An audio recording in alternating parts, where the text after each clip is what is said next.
नमस्कार, मैं सरोज कुमार। द सभा में एक बार फिर से सभी का स्वागत है। मित्रों, महाराष्ट्र विधानसभा चुनाव को जीतना बीजेपी के लिए, खासतौर से प्रधानमंत्री नरेंद्र मोदी के लिए जीवन मरण का सवाल बन चुका है। क्योंकि खुदा न खास्ते यदि बीजेपी महाराष्ट्र हारती है तो उसका वो उद्देश्य निष्फल हो जाएगा जिसके लिए उसने उद्धव ठाकरे के नेतृत्व वाली महाविकास अघाड़ी सरकार को गिराया था, शिवसेना को तोड़ा था, एनसीपी को तोड़ा था। तो कहने का मतलब बीजेपी का महाराष्ट्र में बहुत कुछ दांव पर लगा हुआ है और इसलिए वो किसी भी कीमत पर महाराष्ट्र को जीतना चाहती है। इसके लिए वो हर हथकंडे अपना रही है, हर रणनीति पर काम कर रही है। तो आज हम बीजेपी की एक ऐसी रणनीति का, उसके एक ऐसे खतरनाक खेल का खुलासा करने वाले हैं जिसके जरिए वो महाराष्ट्र को जीतने में जुटी हुई है। तो हम असल मुद्दे पर आएं, इसके पहले हमारा आपसे एक सवाल है। एनसीपी अध्यक्ष अजित पवार ने पिछले कुछ दिनों के दौरान मोदी, योगी और अडानी को लेकर जिस तरह के बयान दिए, आपको क्या लगता है उससे महायुति को नुकसान होने वाला है, एनसीपी को नुकसान होने वाला है, अजित पवार को नुकसान होने वाला है या लाभ होने वाला है? जैसा कि आप जानते हैं, पिछले दिनों बीजेपी के सबसे बड़े स्टार प्रचारक नरेंद्र मोदी के चुनावी कार्यक्रम सामने आए। मोदी महाराष्ट्र में 9 रैलियों को संबोधित करने वाले थे और जिन जगहों पर उनकी रैलियां होनी थी उनमें बारामती का नाम नहीं था। बारामती अजित पवार का गढ़ है, वहां से वो विधायक हैं और मौजूदा चुनाव में भी वो बारामती से उम्मीदवार हैं। उनका मुकाबला उनके भतीजे योगेंद्र पवार के साथ है। योगेंद्र पवार एनसीपी शरद पवार गुट के उम्मीदवार हैं। तो अब महायुति के एक प्रमुख घटक दल का अध्यक्ष जिस सीट से चुनाव लड़ रहा है उस सीट पर वोट मांगने अगर बीजेपी का सबसे बड़ा स्टार प्रचारक नहीं आता है तो ये अपने आप में प्रश्न बनता है। क्योंकि मोदी 2019 के विधानसभा चुनाव में अजित पवार के खिलाफ प्रचार करने बारामती गए थे। तो पत्रकारों ने अजित पवार से पूछ लिया कि क्या नरेंद्र मोदी बारामती चुनाव प्रचार के लिए नहीं आ रहे हैं। तो अजित पवार ने जो बयान दिया वो आप जानते हैं। उन्होंने कहा कि नरेंद्र मोदी जिस कद के नेता हैं वो तहसील स्तर पर रैलियां नहीं करते और वैसे भी बारामती में लड़ाई परिवार के बीच है, इसलिए उन्होंने खुद नरेंद्र मोदी को बारामती नहीं बुलाया है। इसी दौरान पत्रकारों ने उनसे योगी आदित्यनाथ के नारे पर प्रतिक्रिया मांग ली। योगी आदित्यनाथ महाराष्ट्र में अपनी चुनावी रैलियों में बटोगे तो कटोगे का नारा दे रहे हैं, जो कि योगी का एक चिरपरिचित पुराना नारा है। तो अजित पवार ने इस पर अपनी प्रतिक्रिया में कहा कि बाहर से कुछ लोग आकर यहाँ ऐसी बातें करते हैं मगर महाराष्ट्र के लोग ऐसी बातों को पसंद नहीं करते और महाराष्ट्र ऐसे बयानों को स्वीकार नहीं करेगा और वे इस तरह के बयानों से किसी तरह का इत्तेफाक नहीं रखते, क्योंकि महाराष्ट्र सौहार्द वाला राज्य है, सबको साथ लेकर चलने वाला राज्य है। तो अब बीजेपी के 2 प्रमुख नेताओं के बारे में अजित पवार ने जिस तरह की बातें कही, जिस तरह के बयान दिए, निश्चित रूप से इसके टोन नकारात्मक थे और मीडिया में इसको लेकर के कहानियां बननी ही थी, गढ़ी जानी थी और वो गढ़ी गई। कहानी ये गढ़ी गई कि महायुति में सब कुछ ठीक नहीं है, अजित पवार अलग लाइन पर चल रहे हैं, वे महायुति को झटका दे सकते हैं और इससे महायुति को नुकसान हो सकता है। तो अभी ये मामला चल ही रहा था कि इसी दौरान अजित पवार ने गौतम अडानी पर भी बयान दे दिया। हालांकि वो बयान वास्तव में उन्होंने शरद पवार को लेकर के दिया था, लेकिन उसमें उन्होंने गौतम अडानी को भी लपेट लिया। एक पत्रकार के साथ बातचीत के दौरान जब पत्रकार ने उनसे पूछा कि आप बीजेपी के साथ क्यों गए, तो अजित पवार ने कहा कि बीजेपी के साथ गठबंधन को लेकर के एक बैठक हुई थी और उस बैठक में शरद पवार भी मौजूद थे, अजित पवार मौजूद थे, देवेंद्र फडणवीस मौजूद थे, अमित शाह मौजूद थे, प्रफुल्ल पटेल मौजूद थे और गौतम अडानी भी मौजूद थे। अजित पवार का कहना था कि वो यदि बीजेपी के साथ आए हैं तो इसकी जानकारी शरद पवार को थी। अजित पवार के कहने का मतलब ये था कि शरद पवार भी बीजेपी के साथ गठबंधन करना चाहते थे, बीजेपी के साथ गठबंधन सरकार में शामिल होना चाहते थे, मगर इसी के साथ उन्होंने जो गौतम अडानी का नाम ले लिया, ये बीजेपी के लिए भी नकारात्मक हो गया। यानी अजित पवार अपने बयान से एक तरफ शरद पवार को कटघरे में खड़ा कर रहे हैं तो दूसरी तरफ बीजेपी को भी कटघरे में खड़ा कर रहे हैं। तो अब अजित पवार के इन बयानों का क्या मतलब होता है, जनता के बीच इनका क्या संदेश जाता है। एक तरफ उन्होंने मोदी, योगी और गौतम अडानी पर बयान देकर यह साबित कर दिया कि बीजेपी के साथ उनकी बन नहीं रही है, यानी ये तीनों बयान बीजेपी के खिलाफ जाते हैं। और दूसरी तरफ शरद पवार को कटघरे में खड़ा करके उन्होंने ये बता दिया कि अगर वे बीजेपी के साथ गए हैं तो शरद पवार भी बीजेपी के साथ जाना चाहते थे। अब वे बीच में क्यों पीछे हट गए, ये शरद पवार जाने। तो कहने का मतलब अजित पवार इन सभी बयानों के जरिए जनता के बीच अपनी एक अलग छवि बनाते हुए दिखाई देते हैं। और वो छवि ये है कि अजित पवार महायुति से अलग लाइन पकड़ रहे हैं। महायुति में सब कुछ ठीक नहीं है, बीजेपी के साथ उनकी बन नहीं रही है, बीजेपी के साथ उनके मतभेद हैं, मगर यहीं पर अजित पवार नरेंद्र मोदी के साथ चुनावी मंच भी साझा करते हैं। पुणे की रैली में वो मोदी के साथ मंच पर मौजूद थे, उन्होंने नरेंद्र मोदी के स्वागत में भाषण दिया। तो अब ये सब क्या है? क्या जो दिखाई दे रहा है, जो सुनाई दे रहा है, वही सच है, या इस सच के पीछे कोई दूसरा सच है जो कि दिखाई नहीं दे रहा है, सुनाई नहीं दे रहा है?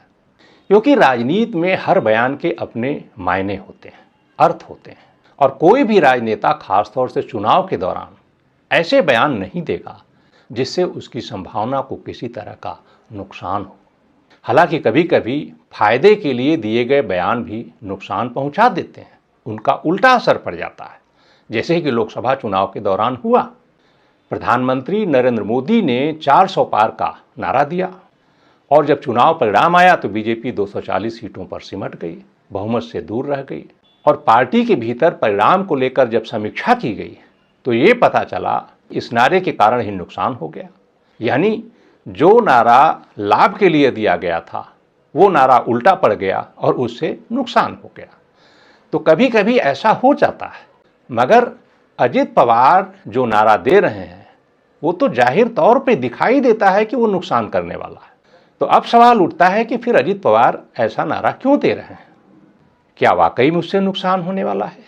तो जैसा कि आप जानते हैं कि राजनीति में जो दिखता है वो होता नहीं, और जो होता है वो दिखाई नहीं देता।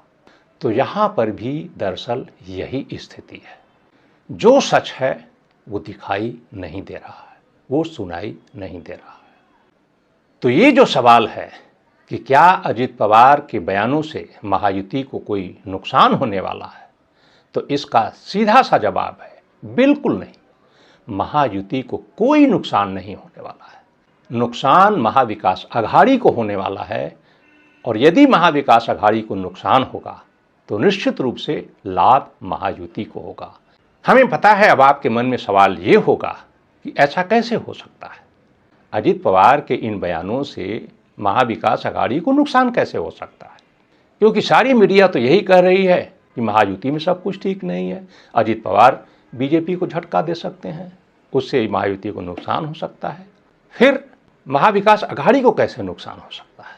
तो यही असली कहानी है, यही असली खेल है, खतरनाक खेल जो कि खेला जा रहा है। ये रणनीति है। तो जैसा कि आप जानते हैं, अजित पवार को मई 2023 में महायुति में लाया गया था, और लाया गया था लोकसभा चुनाव को ध्यान में रखकर। क्योंकि महाविकास अघाड़ी की सरकार को जिस तरह से गिराया गया था, शिवसेना को जिस तरह से तोड़ा गया था, उसे लेकर बीजेपी की बड़ी छिछालेदर हुई थी, काफ़ी बदनामी हुई थी। राज्य की जनता के बीच बीजेपी की छवि बहुत खराब हो गई थी। बीजेपी को इस बात का अंदाजा हो गया था। उसे लगा कि इस छवि के साथ तो लोकसभा चुनाव में बहुत बड़ा नुकसान हो सकता है। तो अब ये तय हुआ कि इस छवि को बदला जाए, जो डैमेज हुआ है उसको कंट्रोल किया जाए, कुछ ऐसे लोगों को अपने साथ जोड़ा जाए कि जिससे कि ये जो नुकसान हुआ है उसकी भरपाई हो। तब जाकर की योजना बनी कि एनसीपी को भी महायुति में लाया जाए, तो इससे काफ़ी कुछ छवि रिपेयर हो सकती है और जन समर्थन भी जुड़ सकता है, और फिर लोकसभा चुनाव में जाएंगे तो उसका लाभ मिल सकता है। तो जैसा कि अजित पवार ने कहा कि शरद पवार भी बीजेपी के साथ गठबंधन करना चाहते थे, तो हो सकता है अजित पवार की बात सही हो, क्योंकि इस तरह की खबरें आई थी कि शरद पवार बीजेपी के साथ गठबंधन कर सकते हैं, गठबंधन में शामिल हो सकते हैं, क्योंकि इसके पहले भी उनकी पार्टी बीजेपी को समर्थन देकर सरकार बनवा चुकी है। तो ये कोई आश्चर्य की बात नहीं होती यदि शरद पवार बीजेपी के साथ गठबंधन में शामिल होते।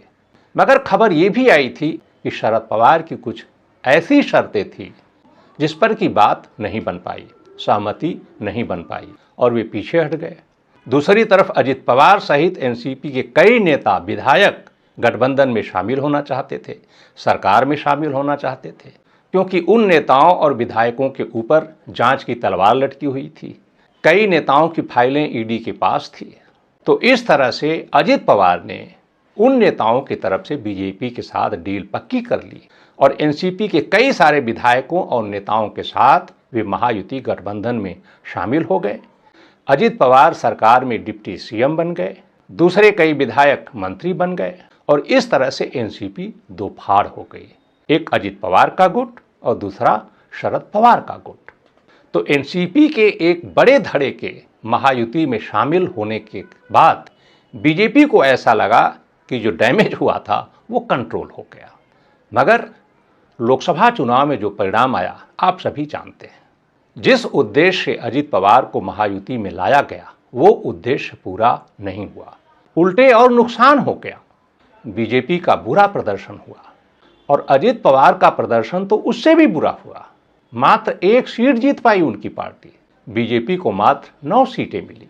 हाँ, एकनाथ शिंदे की शिवसेना का प्रदर्शन अपेक्षाकृत ठीक रहा, उन्हें 7 सीटें जीतने में कामयाबी मिली थी। तो अब सवाल उठता है कि आखिर ऐसा हुआ क्यों? तो आपको पता होना चाहिए कि प्रधानमंत्री नरेंद्र मोदी ने 30 अप्रैल 2023 को भोपाल में भाजपा कार्यकर्ताओं को संबोधित करते हुए एनसीपी और उसके नेताओं पर 70,000 करोड़ रुपए के घोटाले में संलिप्त होने का आरोप लगाया था। मोदी ने कहा था कि वे घोटालेबाजों पर कार्रवाई करेंगे और उन्हें जेल भेजेंगे। एनसीपी की बात करूं तो एनसीपी पर भी करीब करीब 70,000 करोड़ रुपए के घोटालों का आरोप है। महाराष्ट्र स्टेट कोऑपरेटिव बैंक घोटाला, महाराष्ट्र सिंचाई घोटाला, अवैध खनन घोटाला, इन पार्टियों के पास घोटालों का ही अनुभव है। इसलिए अगर कोई गारंटी है इनकी तो एक ही गारंटी है और वो गारंटी है घोटालों की गारंटी। अगर उनकी घोटाले की गारंटी है तो मोदी की भी एक गारंटी है और मेरी गारंटी है हर घोटालेबाज पर कार्रवाई की गारंटी। मगर उस भाषण के 1 हफ्ते के भीतर ही अजित पवार महायुति गठबंधन में शामिल हो जाते हैं और सरकार में डिप्टी सीएम बन जाते हैं। तो महाराष्ट्र की जनता को बीजेपी का ये खेल रास नहीं आया और यहां तक कि बीजेपी के जो कोर वोटर हैं उन्हें भी ये बात अच्छी नहीं लगी कि जिसके ऊपर आप आरोप लगा रहे हैं कि वो 70,000 करोड़ रुपए के घोटाले में संलिप्त है, 1 हफ्ते के भीतर उसे डिप्टी सीएम बना देते हैं। ये क्या है? और इसका परिणाम ये हुआ कि चुनाव में बीजेपी का जो वोट था वो वोट एनसीपी अजित पवार गुट के उम्मीदवारों को ट्रांसफर नहीं हुआ।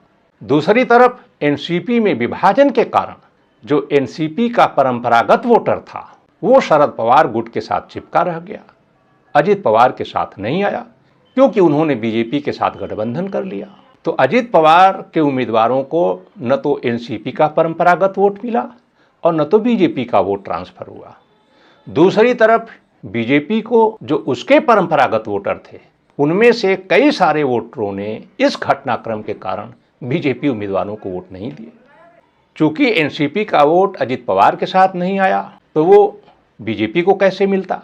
तो इस तरह से दोनों दलों को नुकसान हुआ क्योंकि महाराष्ट्र की जनता बहुत भावुक है और ईमानदार लोग हैं वहां पर, जितना कि मैंने जाना है, और वे इस तरह के राजनीतिक खेल को पसंद नहीं करते। तो इस तरह से अजित पवार के महायुति में आने से लाभ होने के बदले नुकसान हो गया।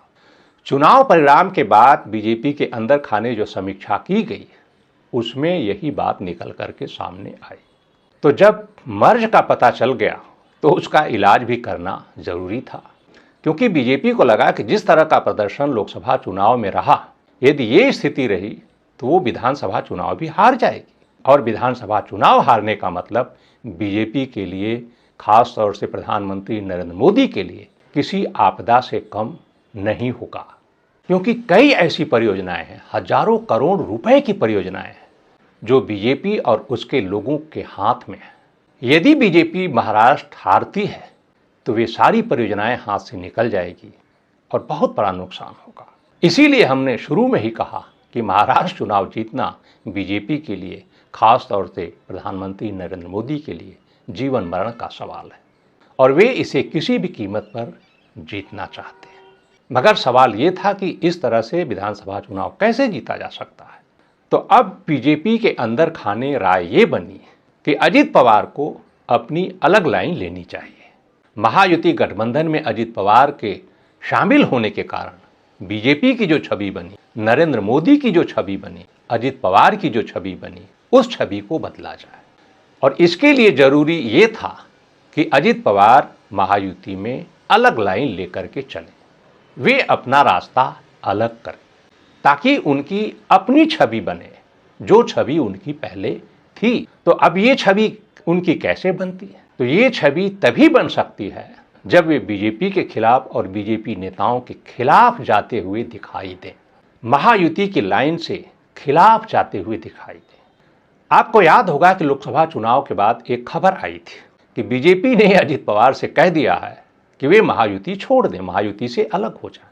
तो वो दरअसल मामला यही था, अजित पवार को महायुति से अलग नहीं किया जा रहा था, उन्हें अलग लाइन पकड़ने के लिए कहा गया था। क्योंकि ये बात ठीक है कि अजित पवार के आने से महायुति को कोई लाभ नहीं हुआ, उल्टे नुकसान हो गया बीजेपी को। मगर यदि मौजूदा हालात में उन्हें महायुति से अलग किया जाता है तो इसका और नकारात्मक असर पड़ सकता है और महायुति को भारी नुकसान उठाना पड़ सकता है। और वो जो खबर बाहर आई थी मीडिया में, वो जानबूझकर लीक की गई थी, क्योंकि बीजेपी के अंदर खाने से उसकी सहमति के बगैर, उसकी मर्जी के बगैर कोई खबर लीक हो जाए आज की तारीख में असंभव है। तो आपने देखा होगा कि उसके बाद से ही समय समय पर अजित पवार ऐसे बयान देते हैं, ऐसी ऐसी गतिविधियां करते हैं जो कि बीजेपी से और महायुति से एक अलग लाइन दिखाई देती है।